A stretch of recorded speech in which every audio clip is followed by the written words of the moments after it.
I've been to Boracay, Palawan, Siargao, and honestly, I thought I'd seen it all. Endless beaches, crystal clear water, and Instagram perfect sunsets. But today, I'm breaking the mold. I'm heading to a beach that doesn't show up on any major tourist map, a place that only locals know about. It's so secret, I almost feel like I shouldn't be here. But hey, that's why you watch my adventures, right? So buckle up because we're going off the beaten path, and I promise you it's going to be weird, beautiful, and absolutely unforgettable. The journey starts like any good secret adventure, with confusion, sweating, and the fear that I might accidentally trespass on someone's private property. I took a tricycle for the first leg of the trip, which is basically a motorcycle with a tiny metal box attached to it where I'm sitting like a confused queen of nowhere. The driver is blasting OPM classics, and I'm trying to figure out if I should be singing along or silently praying for survival. After 45 minutes of hairpin turns, narrow paths, and what I swear were goat traffic jams, we arrive at a tiny opening in the trees. The path literally disappears, and I start questioning my life choices, but then I hear it, the ocean. Not just the sound, but that faint salty breeze that makes your hair stick to your face in the best possible way. And then I see it, the beach. It's small, untouched, and so quiet I feel like I've discovered Narnia. The sand is this perfectly soft golden color that makes you want to kick off your shoes and bury your toes forever. I take a cautious step in, expecting some hidden danger, maybe a crab with a vendetta, but it's all peaceful. No sunbathing Instagrammers. No loud music blasting from rented umbrellas. Just me, a few locals waving from afar, and this ridiculously gorgeous stretch of coastline that looks like a postcard someone forgot to send. Let's talk sand first, because sand is serious business. I like sand that feels soft but doesn't just stick to every part of me like it's judging my life choices. The sand? 9 out of 10. Absolutely luxurious underfoot. No sharp rocks, no broken glass, no surprises, just pure, squishy, sandy perfection. I even tried building a sandcastle, which failed miserably, but at least it was aesthetically charming. Water is next. I dip my toes, and immediately, I'm questioning why people pay for resorts when you can just have this. Crystal clear, just the right temperature where it doesn't shock you like the Arctic, but it isn't like a warm bath either. I wade in, and the waves are gentle, playful, like they're inviting me to stay, but not demanding it. I would give the water a solid 10 out of 10.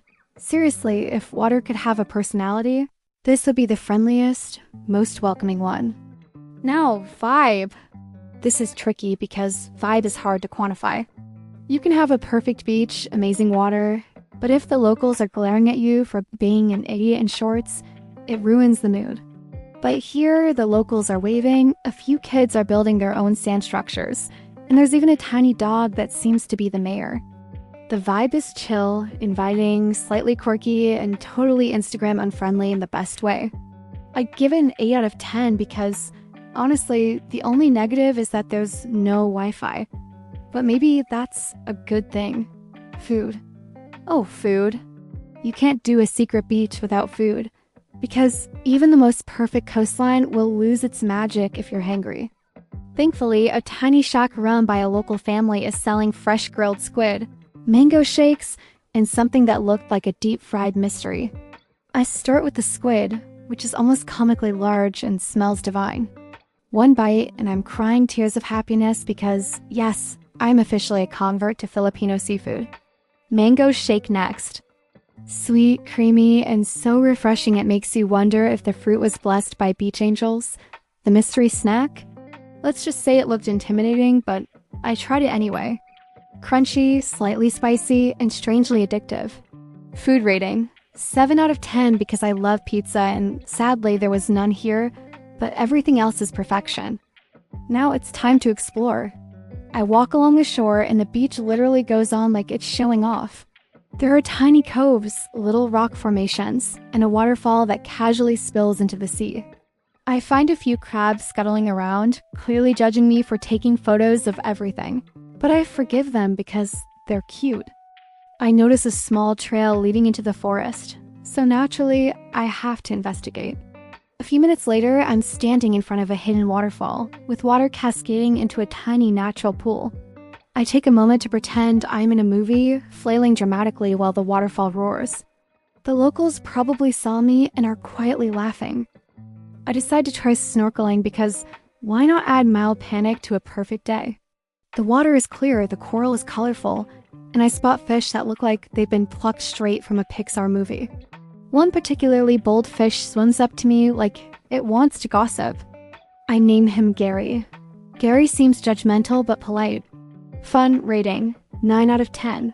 After snorkeling, I sit on a rock and just absorb the peace. There's a rhythm here, a slow, comforting rhythm that makes you forget your email inbox, your responsibilities, and yes, even your awkward Zoom calls from earlier in the week. I try talking to some locals, and even though my Tagalog is basic at best, we exchange smiles, laughs, and a few words. Hospitality here is off the charts. People who live in tiny towns like this have perfected the art of making strangers feel welcome. It's humbling and hilarious at the same time because I'm the person awkwardly waving with one hand while holding my sunscreen in the other. Of course, no adventure is complete without minor chaos.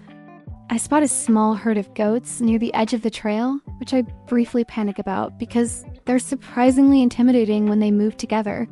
A local boy reassures me that they're harmless, but I take this opportunity to perfect my scream like a tourist. Skills.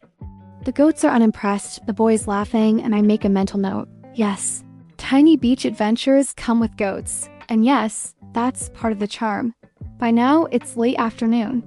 The sun is starting to dip, painting the sky in pinks, oranges, and purples.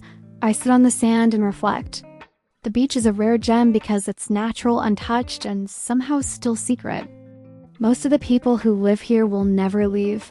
Most of the people who come for vacation won't find it. And somehow, I feel lucky to have stumbled upon it. It's funny how a place so small can feel so vast when you experience it without the distractions of crowds. Time for my final ratings. Sand, 9 out of 10. Water, 10 out of 10. Vibe, 8 out of 10. Food, 7 out of 10. Overall experience, 9.5 out of 10. And yes, the minor imperfections are exactly what make it perfect. As I pack up to leave, I take one last look at the beach, whisper thank you to the salty breeze, and hop back into the tricycle for the journey home.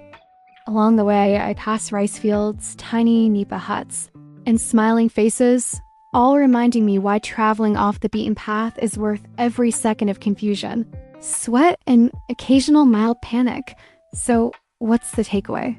Secret beaches in the Philippines are more than just sand and water. They're about community, culture, and experiences that make you feel alive, even if you're awkwardly flailing in the waves or trying to eat a mystery snack. And let's be honest, the stories you bring back from places like this, priceless. If you're a traveler, a beach lover, or just someone who appreciates discovering places no one else knows about, put this on your list. Visit with respect, eat the grilled squid, say hi to the locals, and maybe practice your crowd negotiations. And for those of you watching from home, don't worry. I'll keep finding these hidden gems and sharing them with you, one awkward, sandy, salty adventure at a time. So that's it for today. Secret beaches only locals know, and now you do too. Pack your sunscreen, your curiosity, and a healthy dose of humor because the Philippines has a million hidden surprises, and I'm just getting started.